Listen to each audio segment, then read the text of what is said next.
Salmo 9, versículo 1. Louvar-te-ei, Senhor. Algumas vezes é necessário empregarmos toda a nossa determinação para enfrentar o inimigo e bendizer o Senhor, enfrentando a oposição de seus inimigos, fazendo o juramento de que ainda que todos os outros se calem, nós bendiremos seu nome. Aqui, entretanto, a derrota do inimigo é vista como completa conforme a canção flui com sagrada plenitude de deleite. É dever nosso louvar o Senhor, executemo-lo como privilégio. De todo o meu coração. Meio coração não é coração algum. Charles Haddon Spurgeon. O coração entregue pela metade e a depreciação da graça divina andam de mãos dadas. E.W. Hengstenberg.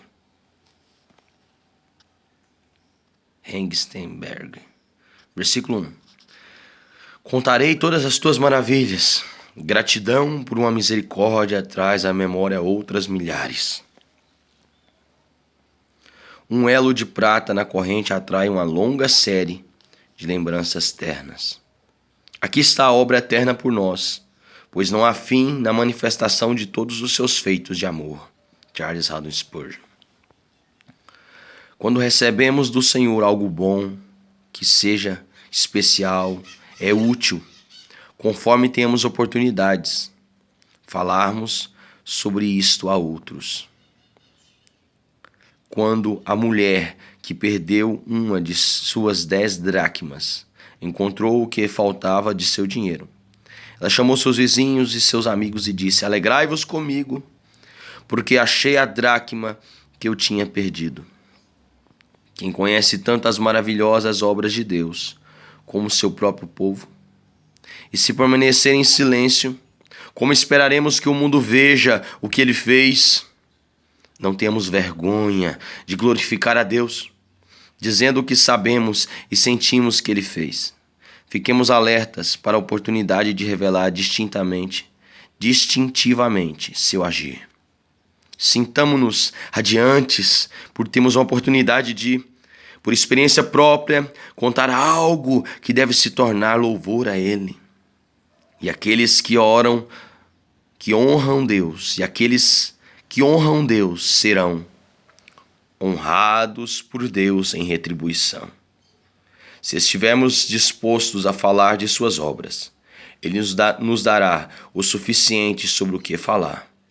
P.B. Power, em I Wills of the Psalms, as vontades do eu em Salmos. Versículo 2. Alegrar-me-ei e exultarei em ti. Deus ama aquele que dá com alegria. Seja ouro de seu bolso ou ouro de seus lábios, ouro que seja apresentado em seu altar.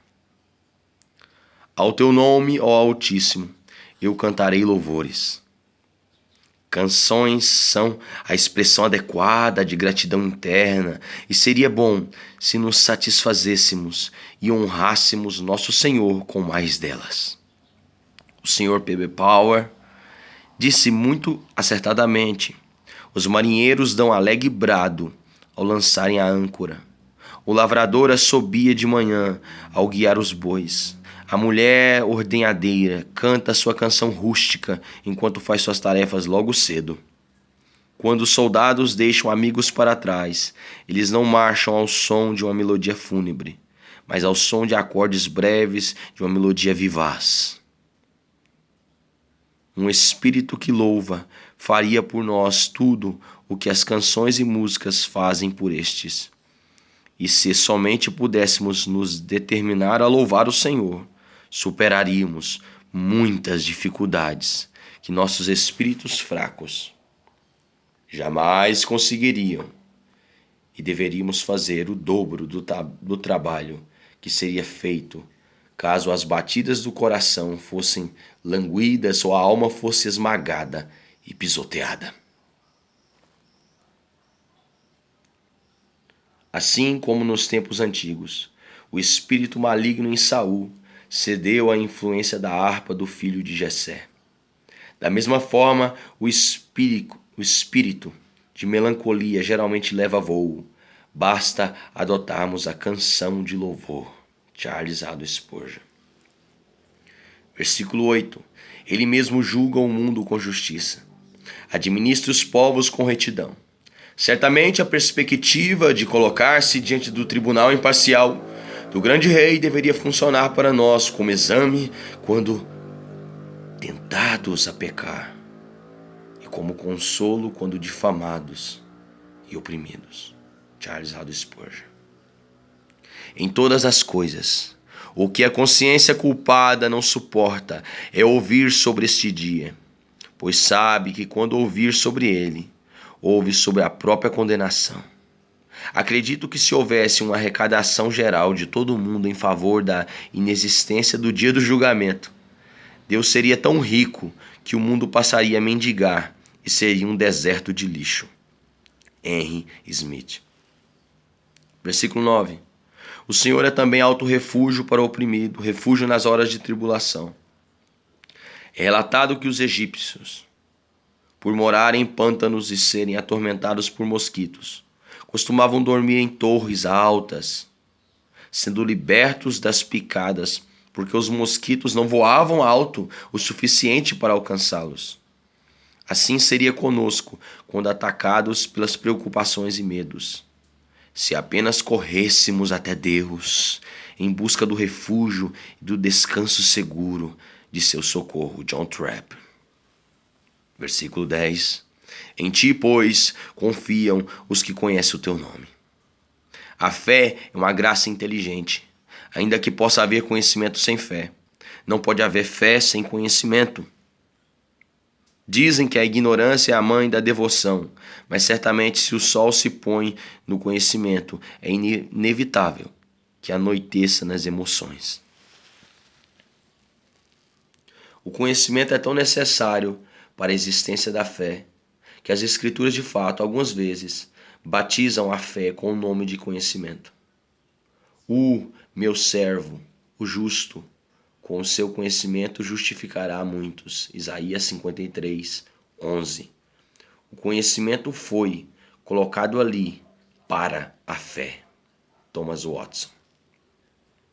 Nada se pode fazer a não ser que se tenha conhecimento seguro dos doces atributos, das doces perfeições e virtudes de Deus e seus nobres atos por seu povo. Nunca confiamos em um homem a não ser que o conheçamos, e homens maus são bem conhecidos, mas em que pouco se pode confiar. Não é o caso com o Senhor, pois onde seu nome é unguentado, onde seu nome é unguento derramado, as virgens o amam, se alegram nele e nele descansam. John Trapp. Versículo 12. Pois aquele que requer o sangue, lembra-se deles, ó perseguidores. Há um tempo vindouro quando Deus inquirirá rigorosamente os responsáveis pelo sangue de Hopper, Bradford, Latimer, Taylor, Hoadley, etc. Há um tempo vindouro em que Deus inquirirá, cobrará aqueles que silenciaram, que mataram e suspenderam tantos ministros que tiveram as bocas de outros, que detiveram as bocas de outros, que aprisionaram, confinaram e baniram tantos outros. Os mesmos que antes ardiam em amor e resplandeciam a luz, que estavam dispostos a serem usados e usar seus recursos para que pecadores fossem salvos e Cristo glorificado. Haverá um momento em que o Senhor cobrará, inquirirá muito estreitamente todos esses com relações às suas ações e práticas de cortes eclesiásticas, comissões elevadas, comitês, etc., e tratará dos perseguidores da forma como eles tratam o seu povo. Thomas Brooks. A vox sanguinis, uma voz de sangue.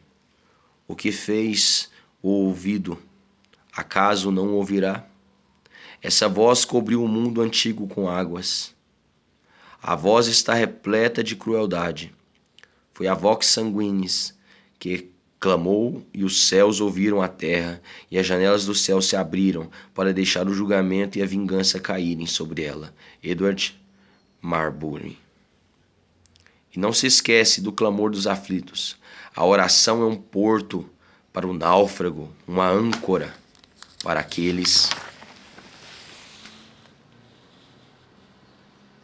que estão afundando nas ondas, um cajado para os membros que cambaleiam, uma mina de joias para o pobre, um medicamento para as doenças e um guardião para a saúde. A oração imediatamente garante a permanência de nossas bênçãos e dissipa as nuvens de nossas calamidades. Oh, bendita oração, conquistador infatigável das angústias humanas, o firme fundamento da felicidade humana, a fonte de alegria eterna, a mãe da filosofia. O homem que verdadeiramente pode orar, ainda que definhando em extrema miséria, é mais rico que todos ao seu redor. Enquanto que o miserável que nunca dobrou os joelhos, ainda que se assente orgulhosamente como monarca de todas as nações, é, dentre todos os homens, o mais necessitado. Crisóstomo. Versículo 13. Compadecer-te de mim, Senhor. Como Lutero costumava chamar alguns textos específicos de pequenas bíblias, podemos chamar essa sentença de pequeno livro de oração, pois tem em si a alma e o cerne da oração. Charles Haddon Spurgeon. Versículo 14. Para que eu proclame todos os teus louvores. Não podemos ignorar o objetivo de Davi ao desejar a misericórdia, a glória de Deus. Os santos não são tão egoístas a ponto de olhar somente para si. Eles desejam o diamante da misericórdia de modo que outros possam vê-lo, resplandecer e cintilar. E possam admirar aquele que dá gemas tão preciosas a seus amados. Charles Haddon Spurgeon. Versículo 15 a 17. Muitos aumentará o tormento dos condenados, o fato de que seus tormentos serão tão significativos, intensos, quanto sua expressão e suas afeições. E isto fará com que essas paixões violentas permaneçam agindo. Suas perdas nunca serão tão grandes, e sua compreensão de perda nunca antes tão intensa.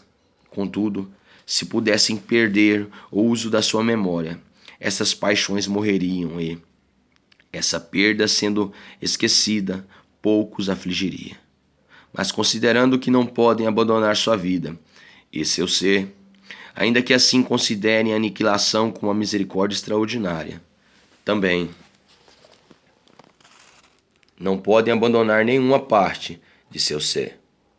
Compreensão, consciência, afeições, memória, todas precisam viver para atormentá-los, quando deveriam ter colaborado para a sua felicidade.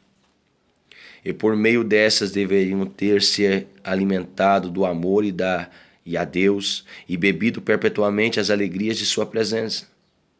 Então, agora por meio destas, se alimentarão da ira de Deus e beberão continuamente das dores de sua ausência. Agora já não há lazer algum a considerar, nem espaço em suas memórias para as coisas de outra vida. Quando esta hora chegar, terão lazer suficiente. Estarão onde não haverá nada mais a fazer a não ser ponderar. Suas memórias não terão outro uso para obstruí-las. Esse momento deverá ser gravado nas tábuas de seus corações. Richard Baxter. Versículo 16. Enlaçado está o ímpio nas obras de suas próprias mãos. Preso está o ímpio nas obras de suas próprias mãos. Os rendimentos que o pecado negocia com o pecador são vida, prazer e lucros, mas os rendimentos que fornece a ele são morte, tormento e destruição. Aquele que compreender a falsidade e o dolo do pecado deve comparar suas promessas com seu pagamento. Robert Salt.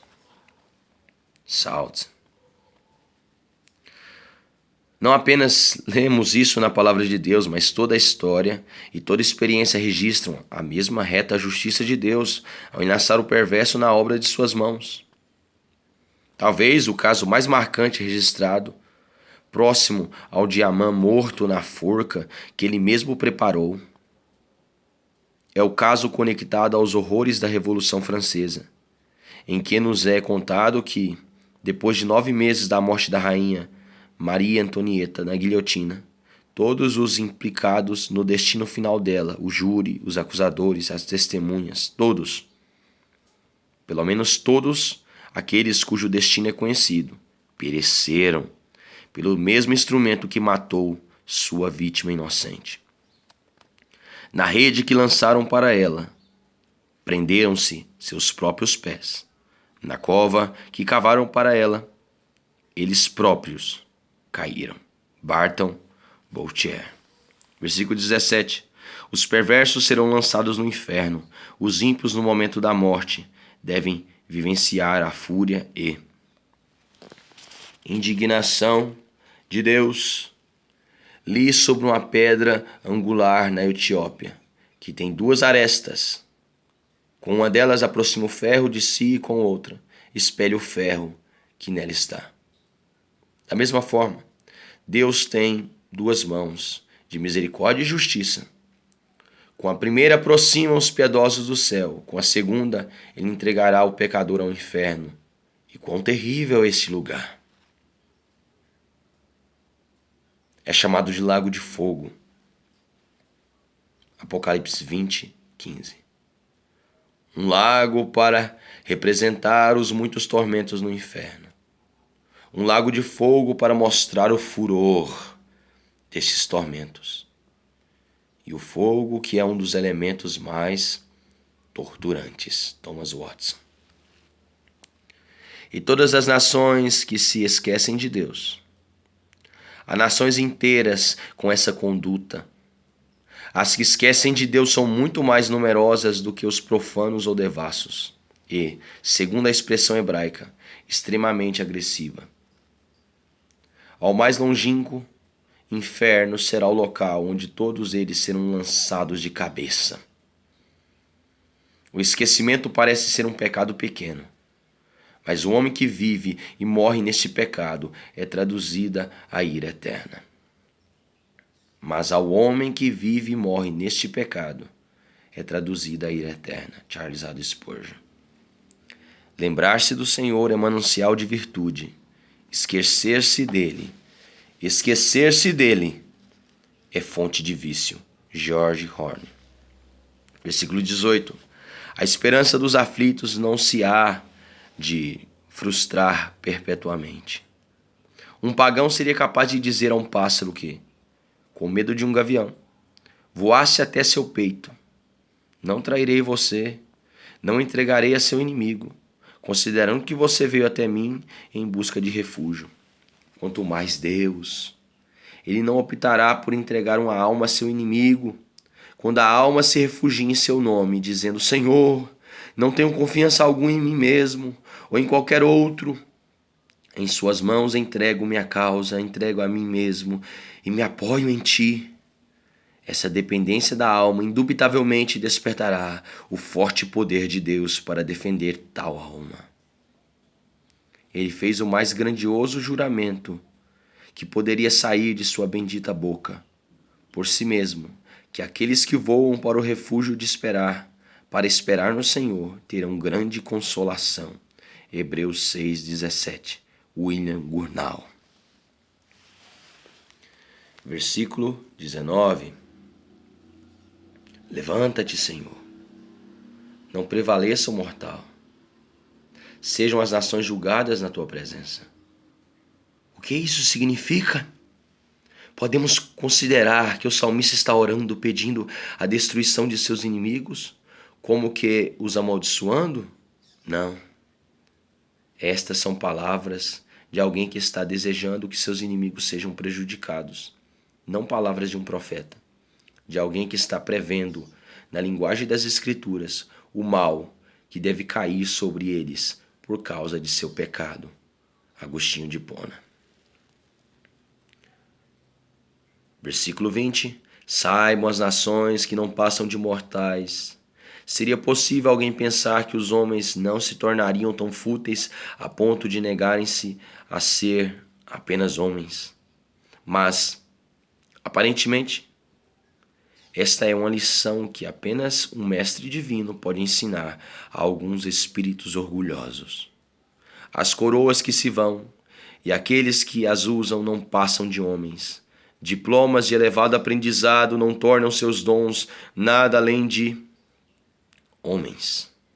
Valor e conquista não podem ultrapassar um nível fúnebre daqueles que não passam de homens. E toda a riqueza de Creso, a sabedoria de Salomão, o poder de Alexandre, conhecido como o Grande, a eloquência de Demóstenes, se adicionado um ao outro, o seu possuidor ainda assim não passará de homem.